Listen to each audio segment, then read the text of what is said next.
मैं चाहता हूं कि फैसल के लिए आयमा मुझे बहुत पसंद है। क्या क्या कहा तुमने? आयमा? अब भाई वो फैसल और सलमा भी यही चाहते हैं, अगर तुम मेरा साथ दो तो।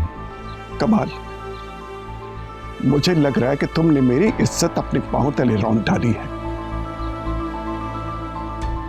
और तुम जानते हो आयमा मेरी बहू है, बेटी नहीं। मगर फैयाज, वो सलमा तो कह रही थी कि आयमा ने रिश्ते से इनकार कर दिया है। वो कौन होती है ये फैसला करने वाली? अभी मैं जिंदा हूं। तुम मुझे इस तरह जलील करोगे मैं सोच भी नहीं सकता। मैं तुम्हारा एहसानमंद जरूर हूं लेकिन बेगैरत नहीं हूं।